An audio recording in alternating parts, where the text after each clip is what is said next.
the things that struck me when I first read it was how it just starts off with a bang. That's one of my favorite things about the book, about the stories. As you mentioned, Joel wakes up and immediately there are huge problems. His mom, his sister are missing. It reminds me of a lot of great horror movies where that happens, where something happens right away, like maybe 28 Days Later or something like that.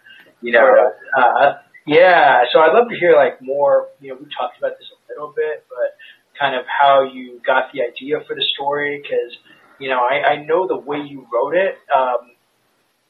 Well, you can tell better than I can, but the way you wrote it is a little. It's a little out of the ordinary, which I thought was really cool. It's a little atypical. It was very atypical. I was rolling the ideas around for the story in my head for a while, but other than the fundamental idea of the titular Sirens, which we can get into later, the core idea and the very first scene that I even thought of for this book was the very last scene in the book. Like, literally the last 2 pages of the book are the first thing that I knew that I was going to write. Before I even knew what the character's name was, I knew exactly what was going to happen with his story and exactly where the book was going to end. And so everything after that, every step along the way, was purpose-built to get the book to that moment that I wanted to write. And so, in that sense, I guess I would describe myself more as a pantser than a planner for writing this book. Right. In that I knew where I was starting, I knew where I was ending, and I just figured it out as I went. Mm-hmm. And, I mean, you mentioned opening the book with a bang, and that was really just it was taking the idea of the hook as best as I could, where it's like, if I know where I want the book to end, why beat around the bush? Just get into the book immediately and start the story right where things start going south. Yeah, I love that because, I'm the kind of person that, if I'm watching a movie or something, I'd love to be jolted out of my seat the minute it starts, Not to say that there's something to a slow build, but, there is something about getting a kick in the butt right away that is very intriguing to me, and that's something I really loved about it.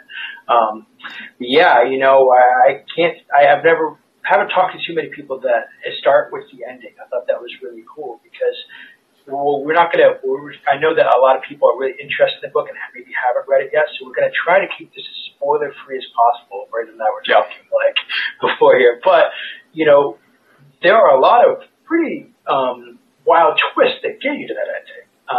We'll talk about that more, but as we go on. But I think another thing I wanted to talk about was the word sirens, because obviously it has a few other meanings. We can talk about sirens that, like a police siren, but there's also, of course, the historical idea of sirens.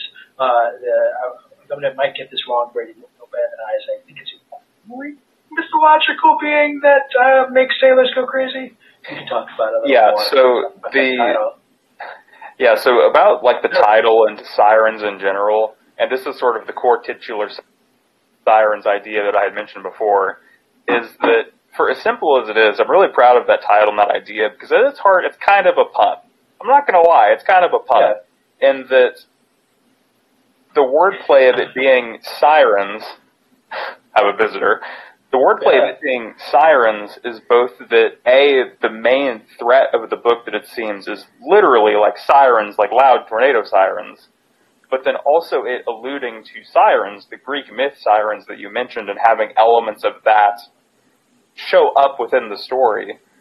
It seemed like such a simple cohesion of these two ideas of the same name that along with that ending scene that I mentioned building the book from, that wordplay is kind of I knew that the book was called Sirens before I started writing it. That was the working title that I used. It stayed the same throughout the entire book. It just seemed to work so well for me.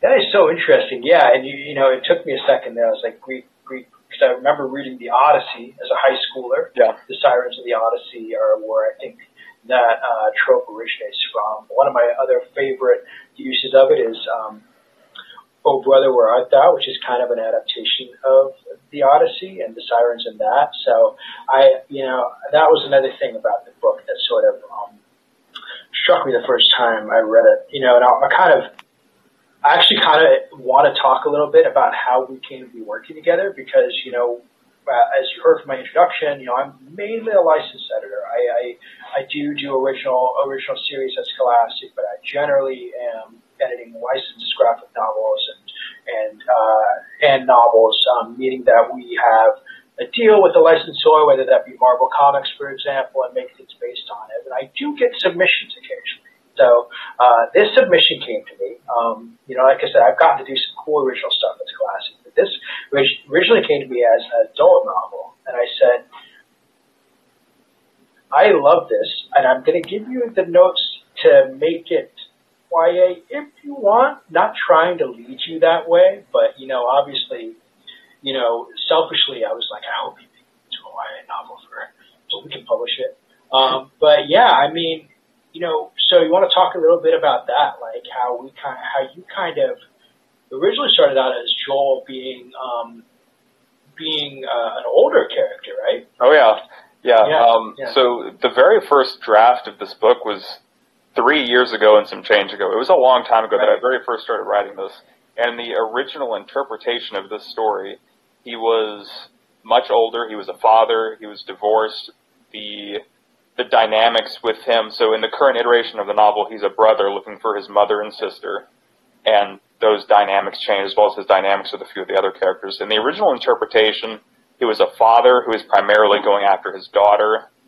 And along with those family dynamic changes and also the relationship of a much older, more confident Joel being turned into a teenager who isn't quite as set in the world, changed a lot about the minutia of the novel. But also the change from adult to YA also changed a little bit of the elements that I wanted to put into the adult version of the novel, and that a lot of the more adult, darker elements of the initial vision of the novel probably wouldn't super fit in a YA novel. However, looking forward to the future, if there were to be a sequel to Sirens, which is mostly only exists in my mind right now, something that I'd love to lean into is a lot of those darker elements that, for the sake of book one and for getting people into it, was maybe reeled back a little bit on. But a lot of more deep psychological stuff is just what I loved about the original idea. And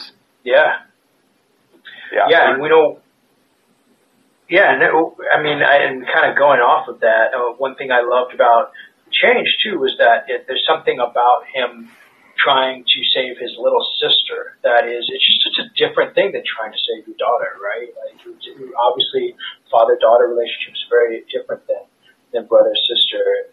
I have a sister; she's older, but obviously, I'd go to the ends of the earth for my sister, and there's something very relatable about that. Especially for a young adult audience, I feel like having a brother-sister dynamic like that, and especially whenever in a lot of young adult fiction, a lot of sibling relationships are portrayed as a little bit antagonistic or, banter or whatever. Having there be a brother-sister relationship like that where it's a lot more of a...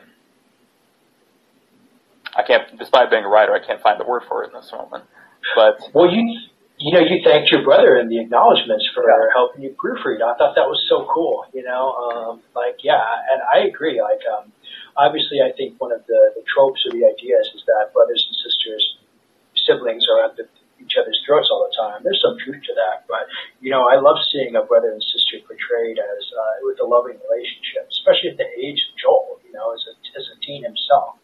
It's really cool, because like I said, my sister and I, we're in our 40s now, and we'll still, I'd hop on as a fellow Texan like Braden, I am from Texas originally, I'd hop on a plane in a minute if my sister beat me too. Absolutely. Right? Especially compared to as much as I hate to say it, since this was the original idea of the novel, the father-daughter dynamic, or the father trying to save a daughter dynamic, is very cliched.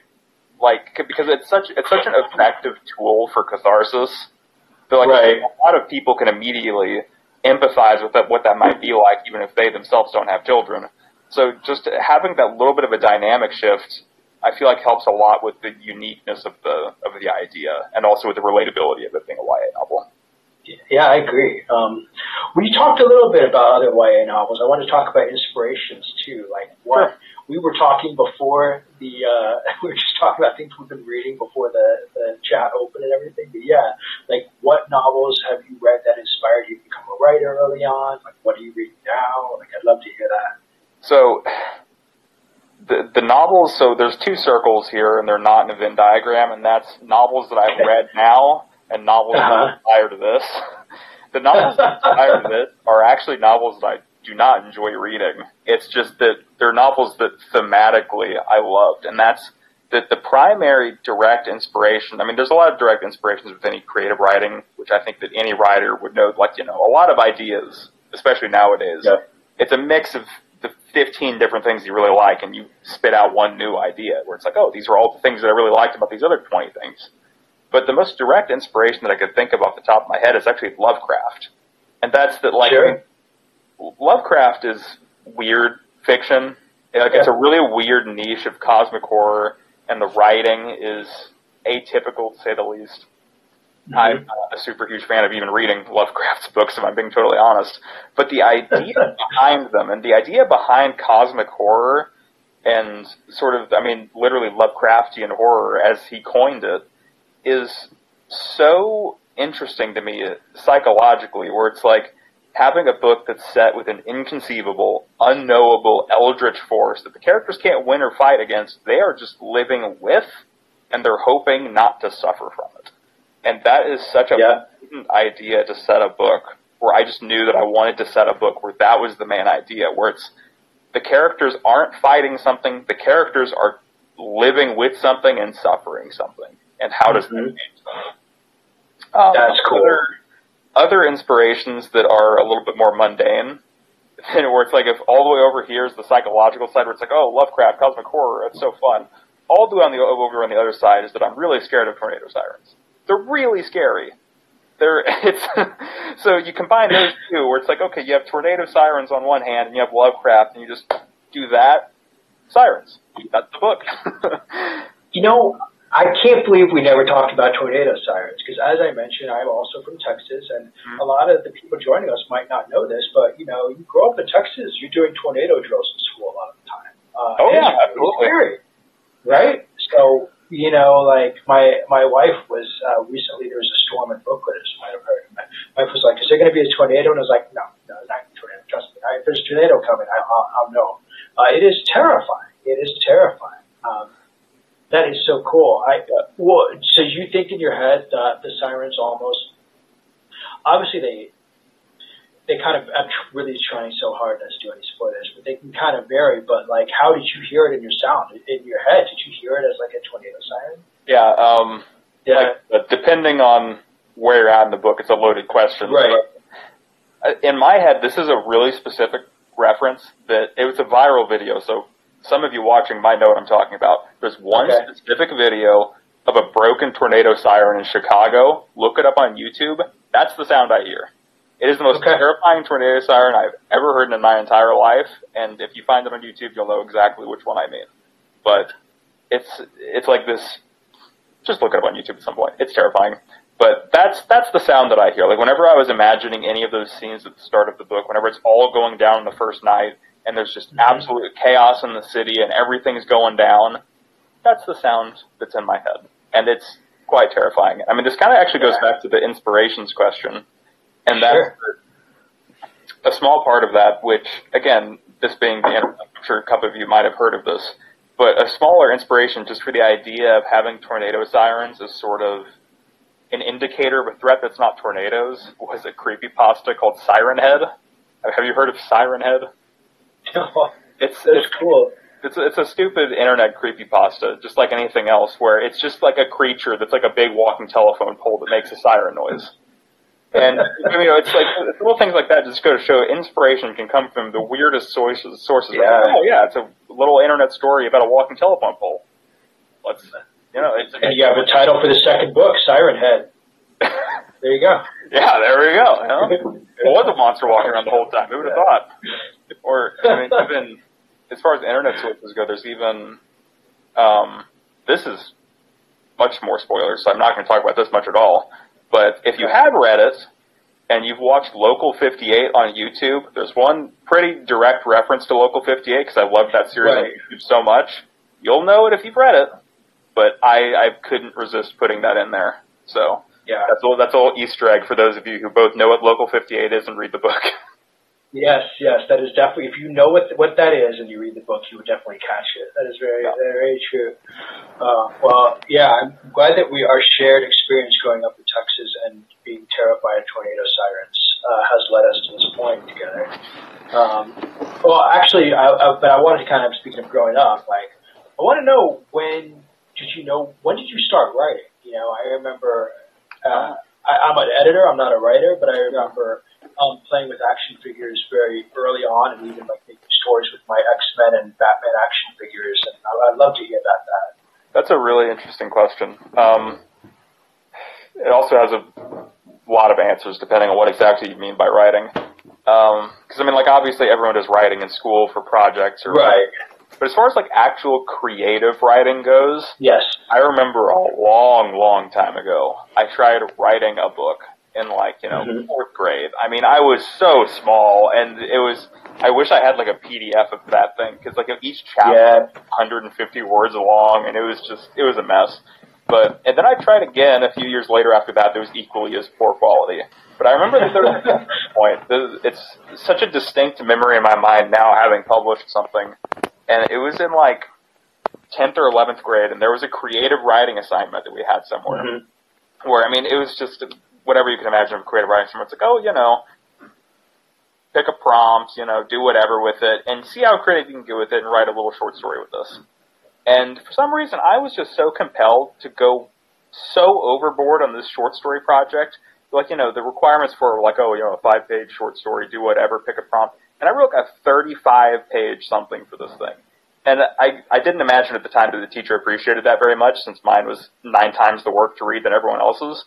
But she left this super long note on the back of it, like, this is really high quality. If anyone's going to be a writer in this class, it's you. You need to make a... That's awesome. And I'm like, thank you. It's like, that's nice to say. You know what? Teachers, man. I'm biased because my wife's a teacher, but, my middle school English teacher, Tasking 80, Scott Lambert, my drama teacher, his wife, Kate Lambert, like, I'm in my 40s now. Those people really changed my life. That is so cool. I love to hear that, So, yeah, if you're a teacher or a librarian, there's a reason why people in book publishing love you so much. It's not just because you support you really make an effort, really can make a change in helping nurture creative writers early on. Yeah, that is a really cool story. Well, I hope we can get that teacher a copy of this book. If you haven't yet. Yeah.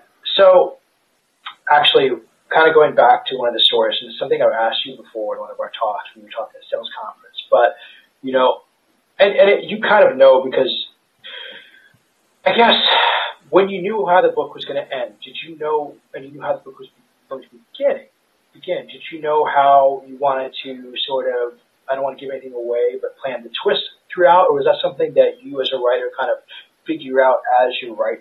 So you're more of an improviser or more of a planner, I guess. That's also a really interesting question, because as much as I planned the ending, and you having read it, all of those twists that you're thinking in your head, I had the general idea that these were the beats I wanted to do, but I didn't know how to accomplish them. Like, the characters that I used to accomplish those twists were not planned at all. I just knew that these were the general steps along the way to get Joel to this point for the end of the story. As far as the beginning of the book, I would say, like, my Achilles heel as a writer is figuring out where to start anything. I started that book, like, 6, 7 times. I wrote so many different chapter ones of that book, and I was just like, this is not the place to start this book. I had such a hard time figuring out where to start it and how to start it and, like, which elements to try to show, like, like, how to fit everything important into the pre-madness before getting into it. And that was one of the hardest parts of the book to write for me, was the very beginning of it, just because it was such a balancing act of trying to figure out how to fit all of the relevant information in there without being boring. And then, on that note, since you just mentioned those twists and turns and the ideas along the way, there's a version of this book that exists somewhere that only my brother has read, and my mom. where a lot of those twists and turns along the way were so completely differently, like the main chunk of the book and the characters and that you meet throughout the middle of the book, and like sort of the entire structure of the survivors and the people in it in the middle of the book, how it is currently, was a wildly different book. It's so hard to describe how different it was without spoiling the current version, but it just goes to show how much ideas can change. Because I got to like chapter 3 or chapter 4 until it was time to start introducing these ideas and these characters, and I was like, this is really stupid. I need to change this. I need to change this to something better right now, and I'm very happy that I made those changes because it turned out a lot better than my original interpretation. That's cool. Well, this is early. Was the convenience store in the first draft, or is that something you put in later? The gas station convenience store. The gas station was not in the first chapter originally. Yeah, interesting. So it ended up in the second chapter, just because I felt like for the first chapter, again, it was such a hard balance. Like, even thinking about chapter 1 right now, I almost wish that I had done a couple of things differently as far as pacing, but I felt like ending chapter 1 with Joel's first night in the city felt like a very natural place to end it. Yeah. Then you raise the stakes with the gas station and Jeremy the next night, and then by chapter 3 you're really getting into the meat of it, and then you start introducing other survivors and other elements that I was talking about before. There was one version of chapter 1 that I had wrote where chapter 1 ended basically where I started the current version of chapter 1, where like, there was an entire 2 days before where interesting. The current book, where you're spending a little bit more time with these characters and spending a little bit more time figuring out their routines so that you can contrast it to whenever everything goes downhill. But I was like, man, for it being a relatively short book, all things considered, it's like, do people really want to spend 10, 15,000 words getting to know the lives of these people? So it's just part of the. I love that it just starts right away, and that, you know, that first night is so terrifying. There's something about being in a place with all these supplies but having no use for any of them that is just horrifying, you know, and it's definitely, especially in the wake of, you know, the pandemic and everything that we've gone through, supplies and things like that being so top of mind, you know, it's definitely, there's something very unnerving about it. So that's very interesting to hear, you know. Well, I mean, we're like about to open it up to questions, but before, I wanted to see, is there anything else you want to tell the readers? You know, other than, obviously, you want to hear more about Sirens, you want to hear the next part that Braden has in his mind, buy Sirens. Check it out in your library. Buy it. Absolutely. I mean, not to hype up my own ideas, but like it's been 3 years since I've wrote this book. Yeah. I'm very proud of it and the state that it's in right now. But I've also had 3 years to work on ideas for future ones. So I'm just saying, like, if you want to see what's going on up here for the future of this, then by all means, I do. Show support. Cool. And I like staying busy, so, you know, anything that gives me more stuff to work on. You know, I definitely feel like I have the best job in the world, so I'm very excited. So I think that we open up questions in the chat. You know, obviously I could be wrong, but I'm pretty sure that we can open up questions in the chat. Anybody wants to ask? We have a Q&A here. Okay. Here we go. Oh, look, that is so cool. I highlighted it with my mouse and it popped up on the screen. Without spoilers, of all the challenges that Joel faced in Sirens, how did you decide what he faced? That is a very interesting question. Half of it, I would say about half of it was in the moment I realized that there was an idea for a cool scene and I added it. Mm-hmm. And the other half were twists that I knew that I wanted to happen. Right. And so, for example, like if I had a map of this book in my mind where it's like, okay, I know that Joel is going from A to B to C to D, doing whatever, and things are happening and challenges are presented to him. Since I didn't structure the novel between those points anyway, if I was between points B and point C and I was like, wait a minute, there's actually a really cool idea for a scene or a challenge here too, then I would just add it in the moment and see if it worked. And if it did work, I left it in. Very cool. Well, we kind of touched on this a little bit, and I think that I don't think I'm the one who puts the question on the screen. I like literally hovered my mouse over it and it came up. I'm like, oh, that must be me. No. The next question we have here are there any supporting characters that changed from the initial draft to the final release? I think you kind of touched on that a little bit, but I mean, who else? That's an extremely hard question to answer without spoiling a couple of them. I can say very confidently that a couple of the characters did not change at all, but I know that's not that's not very helpful in answering the question. But as far as the supporting characters go, there's very limited amount of actual supporting characters that are like recurring. Because I mean, if you've read it, like you have Emily, you have Matthias, you have Jay who shows up, you have Kayla. There are characters that show up, but like other than a small handful, there's not really a lot of recurring characters. And of those, a couple of them changed dramatically as I was writing it. And I had to like almost restructure like entire chapters of dialogue around the fact that I'm changing these characters at the moment. But then other ones like Emily were so foundational to the story of the book and sort of being Joel's companion along the way and sort of being in cahoots with him and trying to figure everything out. Like, Emily didn't change from start to finish. Other ones changed a lot. Yeah. And this one is really fun. I like avoiding spoilers as best you can. Yeah. Do you have a particular scene/scenes that were your favorite or most fun to write?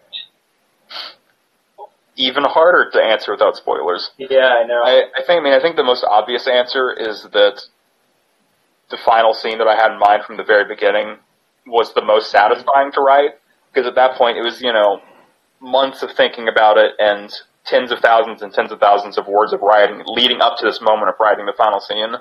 So there's a lot of emotional validation in being able to finally write that scene within context, but honestly, the best I can answer this without spoiling it is that other than those sort of cathartic scenes that I was like really planning towards, I really enjoyed writing the action scenes actually. Like you had mentioned the gas station in Jeremy. I feel like that's just stuck out for a lot of people because it's like just a really solid action piece, kind of out of nowhere, given that chapter 1 is a little bit slower. So I really enjoyed that. Yeah, that's one of my favorites to read, as I've mentioned on here as well.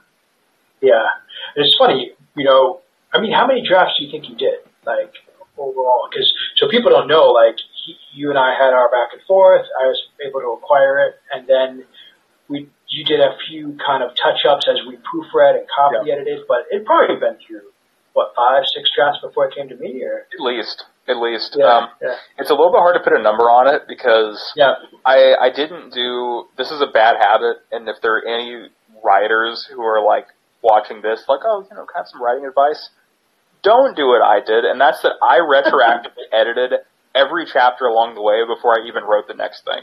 So it's sort of like I didn't have multiple versions of the manuscript. I had 15 versions of chapter 1 and 12 versions of chapter 2 and 10 versions of chapter 3. And then over time, all but consolidated into one manuscript. And then retrospectively, I ended up having 4 or 5 variations of the story with slight, scene additions, character changes, dialogue changes, or in the case from the very first draft to the very last draft, completely different 90% of the book. Interesting. That's so funny. Well, here's a question that I don't know no answer to this. Name Jeremy.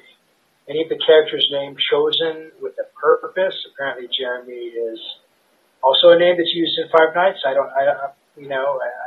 That's an interesting question, and no, character names are chosen with a purpose, not for that purpose. Yes. Character names not for that purpose. Yeah, not for that purpose. Some of the character names are chosen because they were kind of working names for characters that they reminded me of. Like, for example, the story behind the character Joel being called Joel is that in my original interpretation of the adult version of the book, my mental stand-in for him as a character was Joel from The Last of Us, father who's trying, surrogate daughter. Yeah. So I called him Joel to start with because in that original interpretation, that's who I thought of him as, and then the name just stuck forever. And then other ones like Matthias, I chose because they have, the name itself has connotations that are relevant to the plot. Which, look up what Matthias means. Yes. That's a hint. That went away, but That name is very, there's a very specific reason behind that name, I'll say that. When we talk about The Last of Us, this question is right on. So as someone who enjoys video games, do you envision the story play out like one when playing a video game? That's also a very interesting question. I would say maybe it gets complicated when we have multiple perspectives trying to talk about how a video game would play out, because like you could imagine if you're just following Joel the entire time, there is a very linear sort of nature to his story, and that, which I mean, it being supposed to be a psychological thriller, and each chapter sort of ending on a hook, each chapter leads into the next chapter almost like you're playing a game, and there's a set piece leading into a set piece leading into a set piece. Yeah. But a wrench does get thrown into that a little bit whenever you have multi-POVs, whenever you have epigraphs, but yeah. Maybe that's how you subconsciously also got into my head with the book. As I love video games and play video games, I love the way video games tell stories. It's interesting to think about that. Very cool question. All right, well, what was your favorite thing to research while writing Sirens? Favorite thing to research? I actually don't know that I did a whole lot of research per se, because I very, very intentionally did not name a particular city. I did not name anything. Like I wanted this to be like the exact details of the location or the surrounding world to me mattered nothing for the story. The story is Joel, the story is the people he immediately knows, and it's his family. So I very intentionally avoided drawing any parallels to any real life place. So the only research that I really did was into stuff like character name meetings. I don't know, that's really it. There wasn't a lot of research that had to be done. It was just all kind of up there. Yeah, and it feels like a lot of this draws from just personal, almost, I wouldn't say personal experience, but just the way that personally we react to the world around us a little bit. We've got another one here about, you mentioned Siren has got this reader thinking. Were there any other internet creepypastas or things like that that had some influence on any elements of the book? Well, I don't know. That is a very interesting question. And I mean, I had already mentioned Local 58, obviously. Local 58 and Siren Head are the two sort of internet creepypastas or sort of niche stories that really had influences on elements of the book. Because like a lot of the other creepypastas that are popular on the internet, just, I mean, if you think about like, the Backrooms or Slender Man or something, those are very, like, thematically they're extremely different. In terms of purpose, they're extremely different. It's just Siren Head and Local 58 that really had a direct influence, just because I loved the psychological elements of them so much. Mm-hmm. Cool. Did you ever, as a kid, say, like, make dare your friends say Bloody Mary 3 times in the mirror or anything like that? The closest we ever got to doing that was actually, I have a very distinct memory one time of, it was like a summer camp, and we were all staying up really late, and we were daring each other to tell each other internet creepypastas and see who could tell us creepypasta. And so, like, we were all sitting there scaring each other by, telling each other about Jeff the Killer on the internet and all this kind of nonsense. Oh, man, I love that. Well, I think we're like just about to the end of time. I don't know if anybody has any more. Will you try your hand at fantasy in the future? Interesting question with an even interestinger answer. I have tried my hand at fantasy in the past 3 years. Project has come to a bit of a halt, but I got 60,000 words into a fantasy novel. Wow. And it was, I loved thinking about it a lot more than I did writing it, just because, like, I love reading fantasy, I love watching fantasy, I love thinking about fantasy, but especially going from a story like Sirens, which is so narrow in focus in terms of characters and stories and places, and expanding to a multi-POV, multi-nation, continental story, it was daunting for me. So I got to, like, chapter 8 or 9, and I'm just like, I cannot manage this. I need to just come back to this in 5 years, and I'm a better author. There's something to taking a break when a project gets overwhelming. I'm interested to hear more about your fantasy whenever you decide to take that project back up. Sure.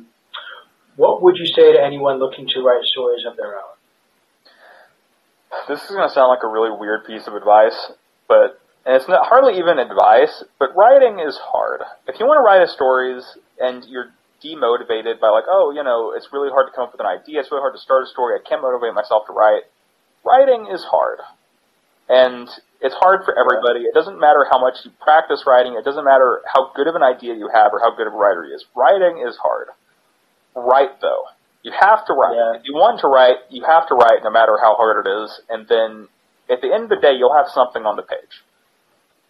That's really the best I can do, because quite frankly, I don't even think I'm qualified to give advice about writing, having been, like, not only is this my debut novel, this is my first piece of creative writing outside of, like, high school, It's like I'm as inexperienced as writing as any of the rest of you were at the time of writing it.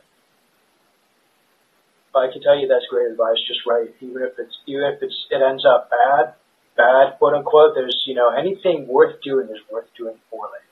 Just write, thanks. So, are you playing any video games right now?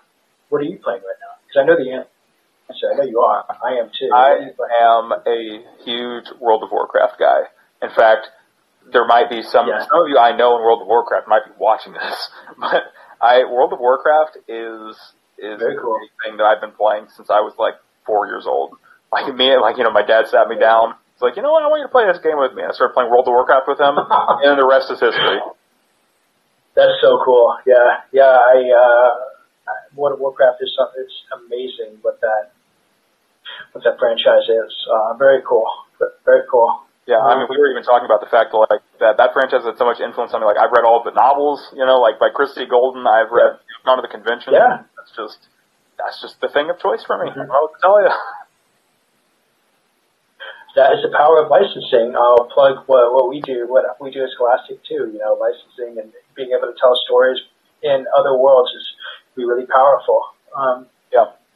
Well, I think we're basically out of time. Braden, this has been a really